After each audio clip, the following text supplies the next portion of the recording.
Hello, this is Uhasa, and welcome to a speculations and lore video. So I've done a lot of research and just trying to speculate. I find this really interesting just to look into the lore, trying to find some hints based off the information that we've got so far, and just trying to speculate like what is this story all about, who are these characters, what's the relationship between everyone, and speculating like what other heroes, potential heroes, and things that we're gonna see um here. So let's get started. This is gonna be a lengthy but interesting video, so welcome and let's begin.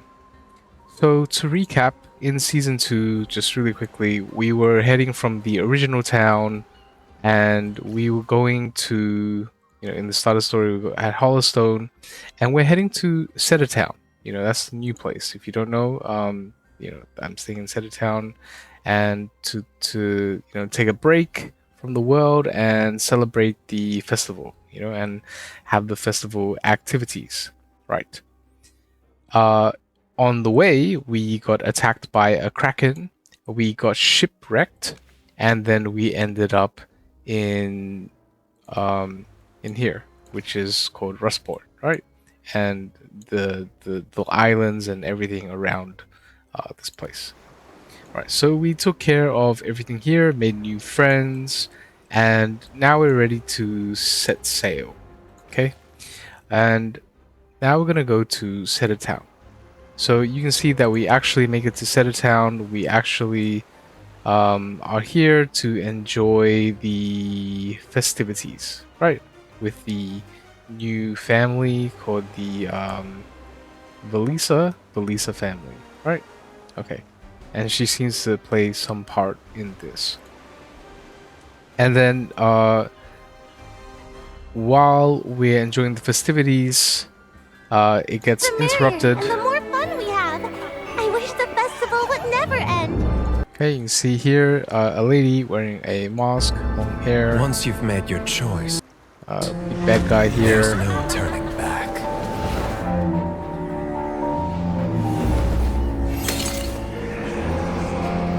Okay. Duty calls. You're finally here. I had to wait quite a while. Right. Okay. So there's all of these undead come to life. They ruin the festivities, and I'm guessing we're starting a war. Okay. And it's just yeah. There's reasons for everything here, and to explain and understand all of it, I'm going to give you some context. So this is not like remember, this is all speculations, but based off of my previous, my research, this is just, I have some confidence in it, especially since my speculation video for season 2 hit majority, most of the marks. It's not going to be as, um, it's not going to be like full as much confidence in terms of like I don't have any confidence in any of the new heroes that haven't been introduced in the videos. I have no idea, but for the story, I feel like um, there's some leeway and some confidence projected in there. Okay, so first of all, let's go into the context. Why is there a festival? Well, the festival is celebrating the occasion of this war that they talk about in the beginning. And 2,000 years ago, there was a war between the humans and a Hypogean. And this Hypogean, like the humans won, but at the cost of many. This Hypogean was called the uh, Fierce. What's it called again? Fierce Fury, yeah, something like that. Frozen Furie, Frozen Fury. And we learned about the Frozen Fury in this new video here. And because the Frozen Fury was defeated, this is the festival is a celebration of that. And like I said, there were many sacrificed, including a specific female general. This place, and the cost of victory was high, as she herself. She herself. She herself. Very interesting, the wording of this, right? And you can see she herself is clad in armor just like everyone else. However, you can see that they have this like rooster thing and very long braided hair. Okay, and that's kind of like their attributes. Another attribute that you can see. And the cost of victory was high, as she herself. Oh, are these like diamond, diamond, black diamonds on her knuckles. Okay, so this is just foreshadowing for some future stuff. Okay, so we understand what the festival is for and why it's being celebrated. Okay, now who is Frozen Furie? So first speculation, I believe Frozen Furie is Cryonia, because we had leaks about Cryonia for a very long time, and we knew about her ages ago. I think the first leaks, like, she looked very ugly, or not very as pretty as her, and now we have this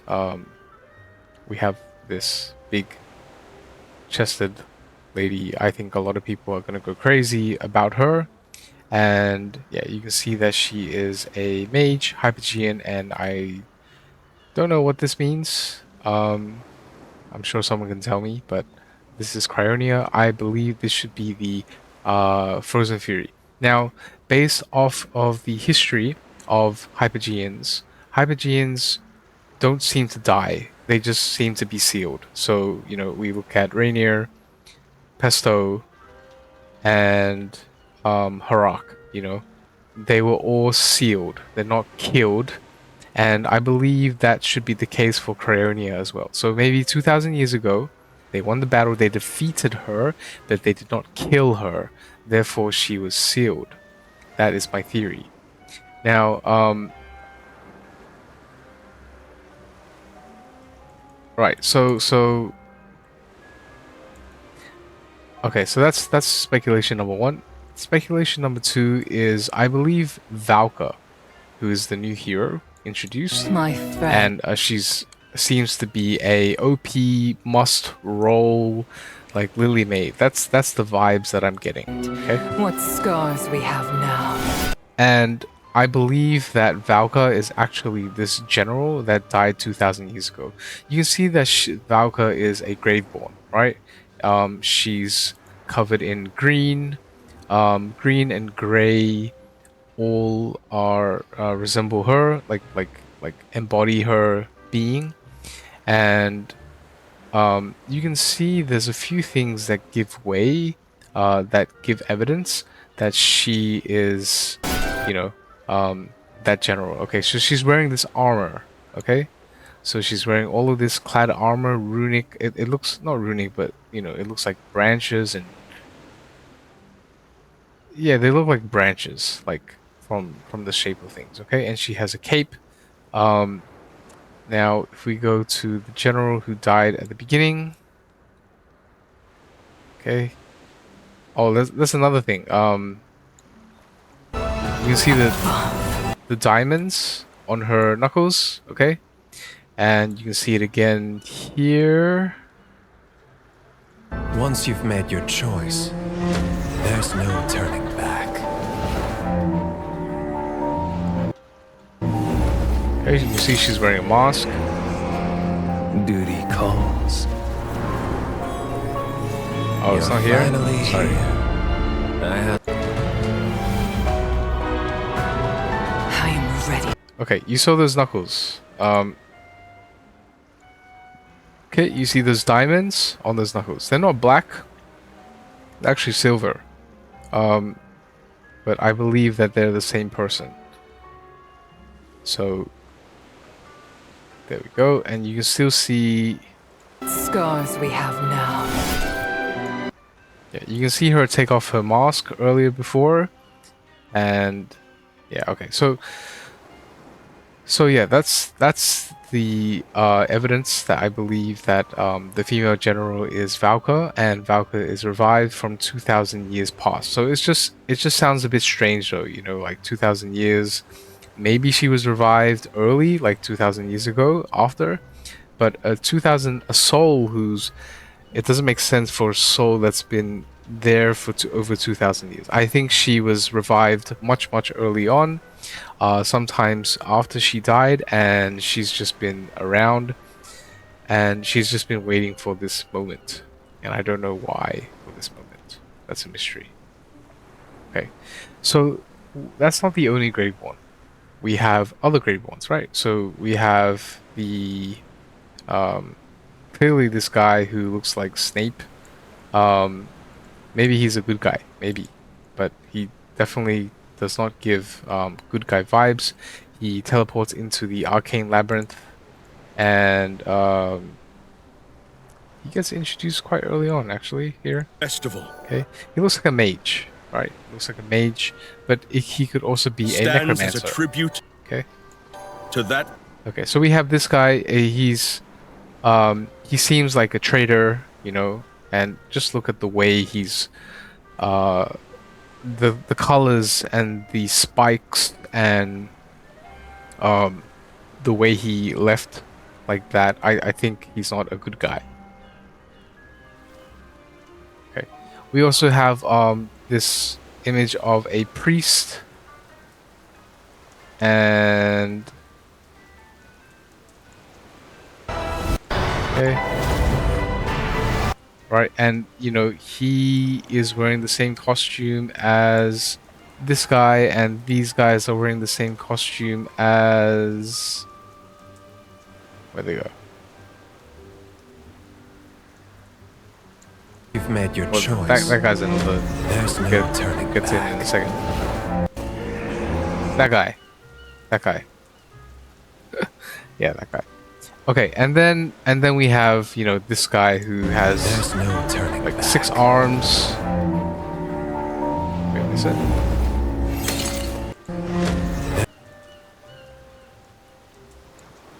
Okay, yeah, so he has like, you know, 6 arms or something like this, and he looks really strong. He looks really OP, and I will get to him in a bit as well. I'm gonna go into details of these Graveborns soon, but just introducing these characters. We also have a preview of Ludovic, and Ludovic seems to be part of this story as well. So when they're introducing the locations, you can see Ludovic is here, and he is yeah, in the middle of nowhere, but it seems to be his home somewhere here. Right. So the next question is like, why this timing? Why are there so many Graveborns, so many evil people appearing at this time to interrupt the festival? So to understand this, well, the TLDR is, I believe that they're going to try to summon or unseal Cryonia and bring her back out into the world to cause mayhem and chaos again. Okay. Now, to understand some of this stuff, we need to look into the history of Graveborns and someone very important called Quaidum. Now, I talked briefly about him in the last speculations video because we were dealing with the Dead Tide Fleet in Season 2. And the Dead Tide Fleet had the captain, it had Nara, it had all these like evil people, right? So we have Hodgkin, and Hodgkin is an undead, obviously. And Nara is an undead too. So, you know, in order for someone to become an undead, you have to convert their soul into an undead. But to become a Graveborn, they must have a will to want to revive. You know, they must have a lingering will, a lingering soul that does not want to, how to say, you know, move on. So Nara was turned Graveborn from Hodgkin. So who turned Hodgkin into a Graveborn? Well, it was someone called Quaidam. And guess what? Look at the other Graveborns that we have here, okay?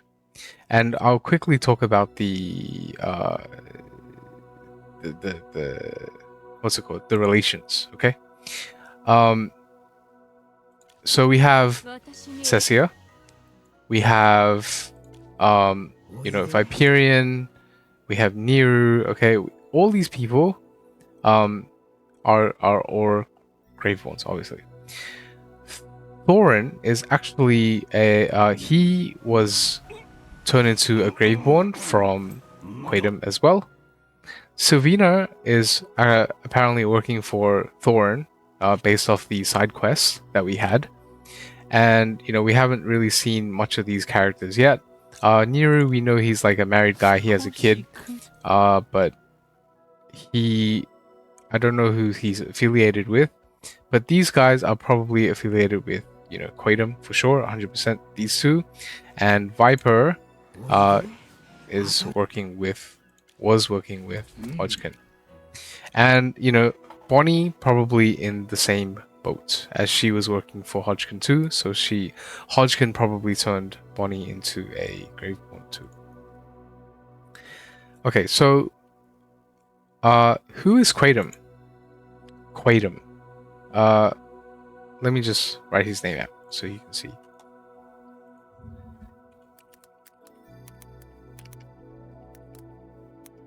Okay, so this is Quaidam. Okay, and Quaidam is originally the founder. He is the founder of. He is the founder of the Graveborns, and if you go into Origins of the Graveborn AFK Arena, this is where I found this information. So basically, there's this guy who's a human. He's a really, really powerful mage, and he really went to experiment and study the laws of life and death. Okay, and he then ended up like that magic turning himself into a Graveborn, and he was the first Graveborn to exist. Now, obviously, the humans and all that wouldn't really, hug him and take him, embrace him in their arms. They would, really hate this stuff. And Quaidam really quickly realized this. He isolated himself, moved into a new home, which was like a tomb, an ancient tomb. He studied for countless years. I don't know how long it was. It says here somewhere. And he started to master the magic and craft of becoming a Graveborn, and this spell and this craft of necromancy. During this time, he realized there are many, many, many dead souls, many souls who are hungry, many souls who have revenge and thoughts of coming back to life. If they, could isekai and come back to life, he could make a pact with them and turn them into Graveborns, on the condition that they are undyingly loyal. Okay, and he has full control over them. And so what he would do is Quaidam would secretly, find all these souls, convert them into Graveborns. He would look for stronger souls and convert them into stronger Graveborns, because the weaker ones, they don't have sentience. Whereas really, really strong, powerful souls, they would have almost like a will of their own.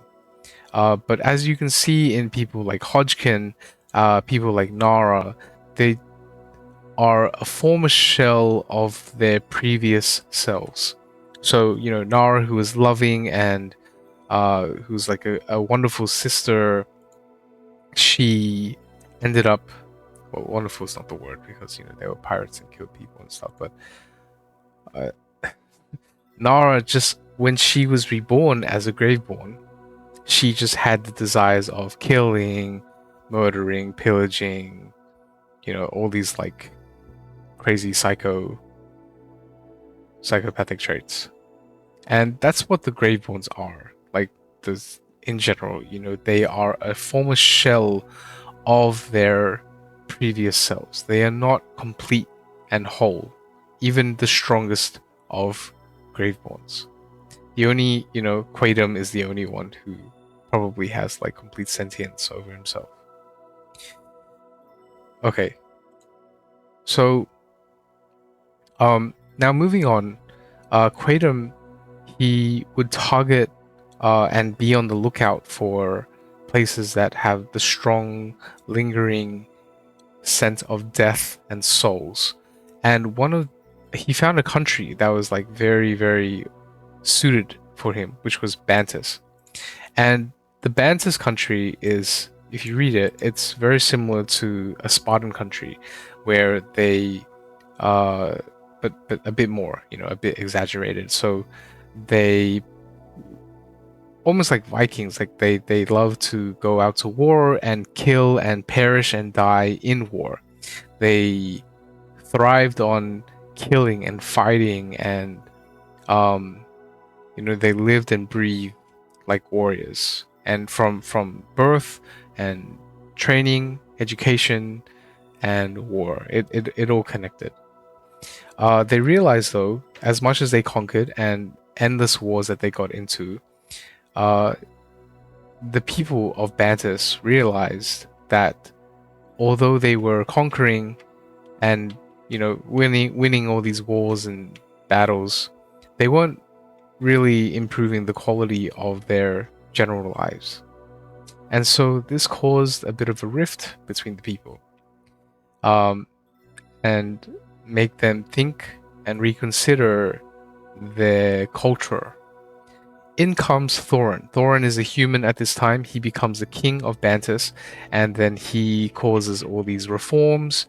He also bans necromancy, because necromancy is introduced in a small way, and then people embrace it because you can turn your undead warriors, you can turn your dead warriors into undead warriors, and then they can continue fighting. And so, that became a scary thought as well for the people. So Thorin bans necromancy, and he, rather than seeking war and death with all these other countries, he seeks peace and reconciliation and neutrality.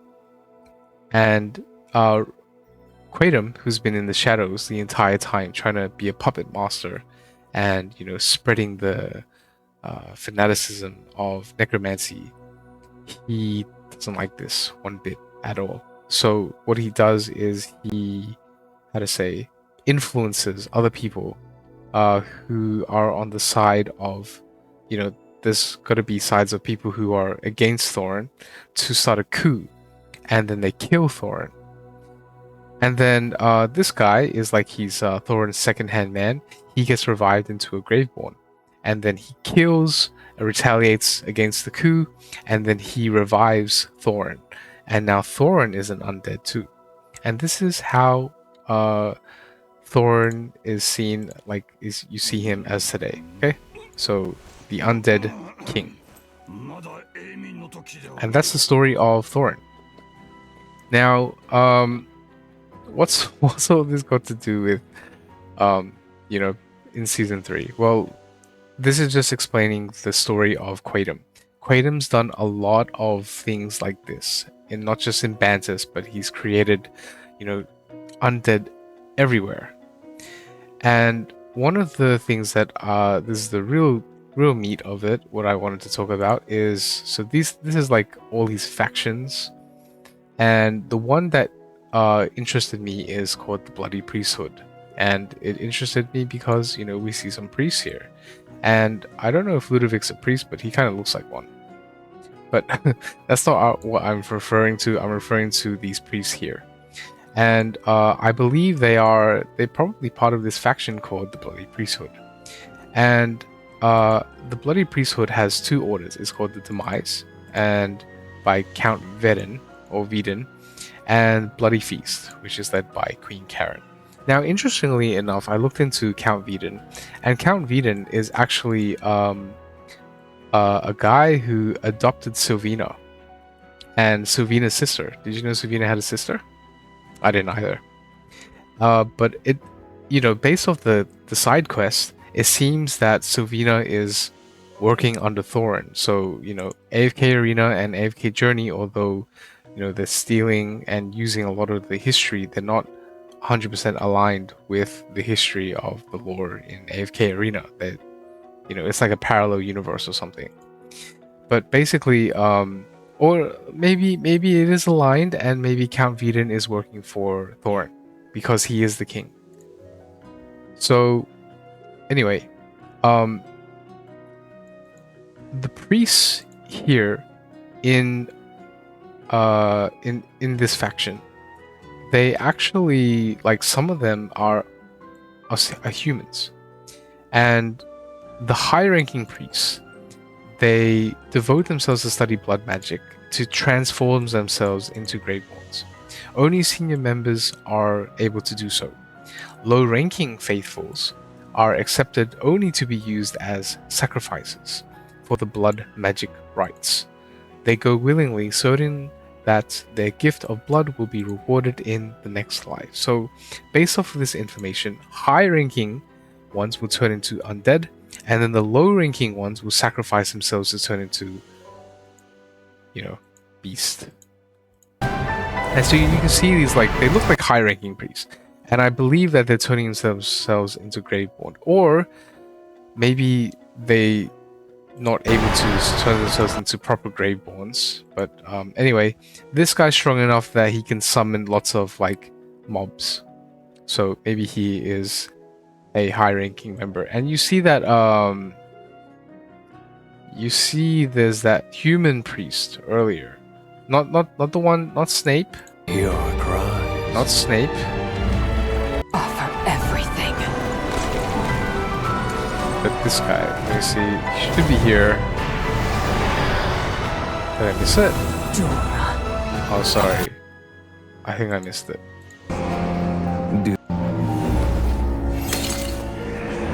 Yeah, that guy.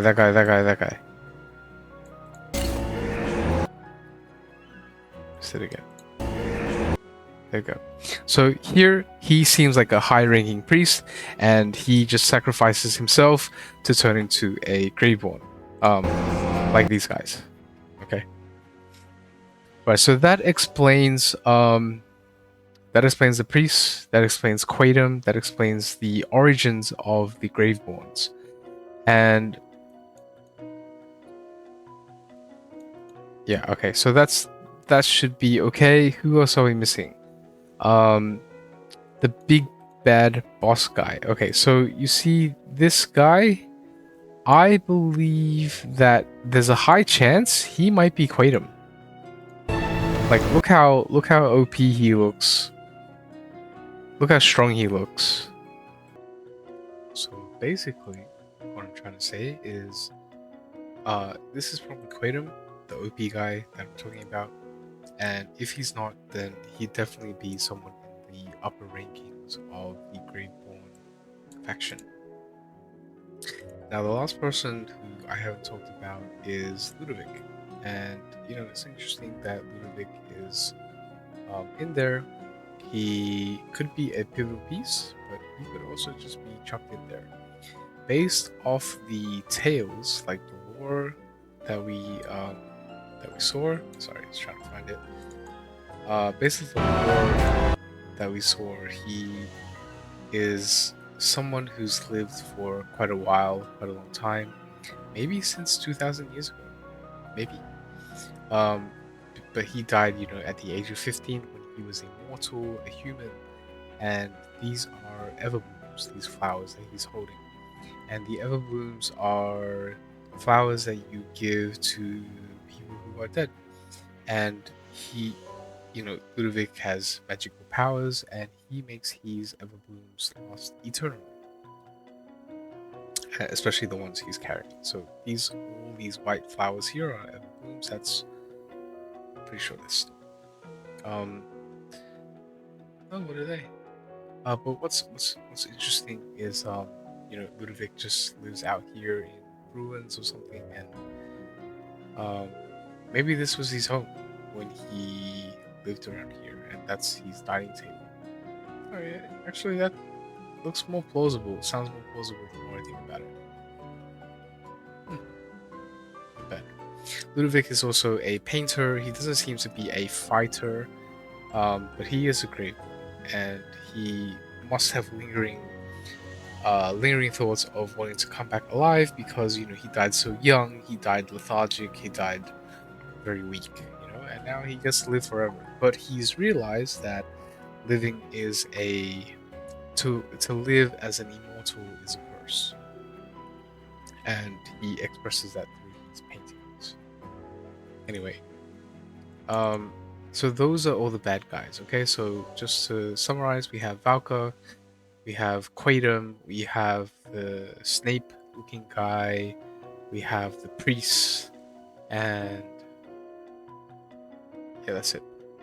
So what about the good guys? What about all the good people here? Okay, so obviously we have the Magister. Okay, we have the Magister here who gets to light the torch. We have the noble family of Cedarwood, whatever. This is the Valisa family. Okay, so him and her, that's the king and daughter. And don't see a mom around. Mom seems to be absent a lot in this game for some reason. And we have the soldiers of this place. Okay. Now we also have Orson. Okay, so the introduction of Orson and the Frozen Furie race or clan. I don't know what they are. I mean, based off the image that we got, we don't know. I think they're like pretty. They could be a race. Yeah, most likely a race. They could be both a race and a clan. And we have this wolf guy, and we have this bear girl. Okay, and I think we see this wolf guy fighting against Valka. Okay, and I think the wolf guy might actually be. What scars we have now. So you can see his feet, his paws, and his tail. Scars we have now. And they fight off. This guy doesn't stand a chance. He gets two tapped.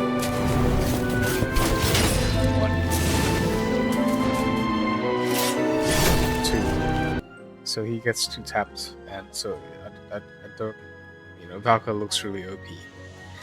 And yeah, that's the wolf's hair, his clothing, it's the wolf guy. Okay. And on the surface, that's what it seems like all there is for support, and that doesn't look that great. You also have Lawson, and Lawson looks really cool. Everyone's looking forward to him, but his English voice is really not that great. I think it's terrible. I think they need to switch the voice actor. I think they went budget on voice actors a long time ago, so it's okay. It doesn't really matter to me because I play the game on Japanese voice acting, and they're really good, so I recommend that. And finally, we have Elijah and Lailah, who are the twins. And interestingly enough, is these two are apparently were born 2,000 years ago as well, which is when the war occurred. So the story of them is Elijah and Lailah were originally comets or meteorites, that were falling down towards the Earth, and they're gonna crash and cause some massive damage. Dura, the goddess, she saw this coming. She intercepted the meteorites and then humanized them, transformed them into stars, twin stars. And here we have Elijah and Lailah, and now they are the guardians, represent the guardians of peace, earth, On AFK Arena, they said they're like, all those positive warmth things. But yeah, if you don't know, Lailah is melee and Elijah is ranged. Elijah is a healer and Lailah is a energy giver. So she, instead of healing, she gives you bonus energy. Were you calling for us? Anyway, they might have something to do with the story, considering that they were born 2,000 years ago as well, and they work for, or are on the good guy side and are Jura. It's our turn to take the stage. So even though they are children, they are actually really, really old. Just a bit weird. So you can see, Elijah is healing and Lailah is providing energy. And it seems that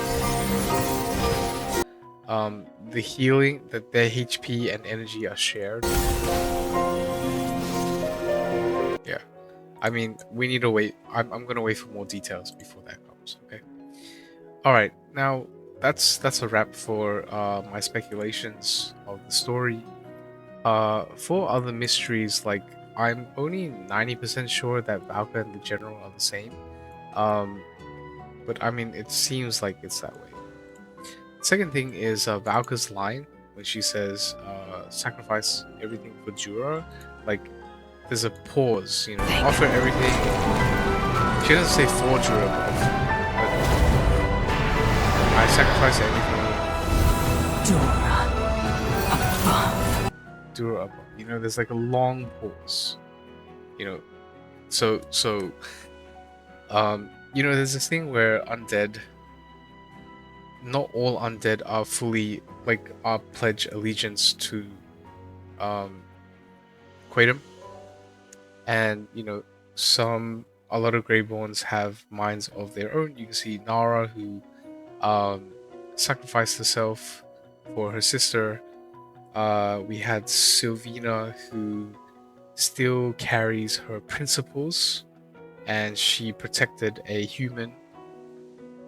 And so, there's a very, very slight chance that Valka is playing along with all this Graveborn stuff and, trying to sacrifice everything to unseal the Frozen Furie, which is, what's her name again?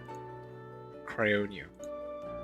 Maybe Valka's plan is to unseal her and then reseal her again or something. I don't know. There's a small thin line that it could be possible.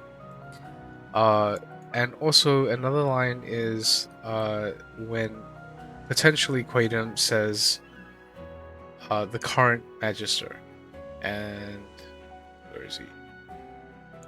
Wait quite a while. Current Merlin. Current Merlin. Okay. This is interesting, right? Because who's Merlin?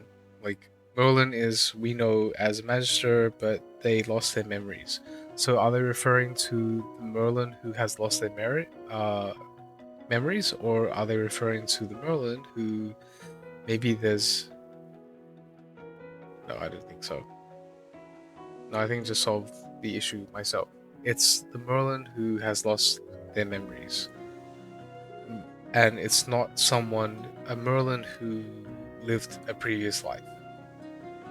Like, they had a completely different life. So, yeah, it seems like the current Merlin, and maybe they even know each other. Like, maybe the Merlin who had the memories know each other. Okay, so that's pretty much it. So TLDR, Season 2 was like a side thing. We're going to Cheddartown. We have a festival, Graveborn go crazy and attack, interrupt the festival. Again, human versus undead. Valka seems really OP. Quaidam, maybe this is Quaidam, he seems really, really OP. And obviously with the MC, we get plot armor, and we're gonna, If even if Cryonia gets unsealed, she will get resealed. No worries, and we'll move on. I think what in terms of Magister progress, we're going to see that the Magister will finally understand what their task from Jura is. We'll learn a lot more about it, and um, the undead also. Sorry, forgot to say, Bequatum. His goal is to make sure there's a balance of life and death. Like, so that means like he cannot completely wipe out human existence or living beings because he needs their souls to build more Graveborns. So, I mean, I think the ultimate goal is to, have dominate the whole world with Graveborns, but I think they do care about having Graveborns there. So, um, we'll see how this all goes. I mean, based off season 1, season 2, there's a lot of, how to say, Hypogean um unsealing going around, So I believe it should revolve around the Hypogeans as well. So in terms of the word Chains of Eternity, there is quite a lot of multifaceted meanings behind this. And I'm really glad that I did all this research and more. I hope you enjoyed this video too, making me look forward to season 3, and I hope you do too. So all the best and Happy New Year.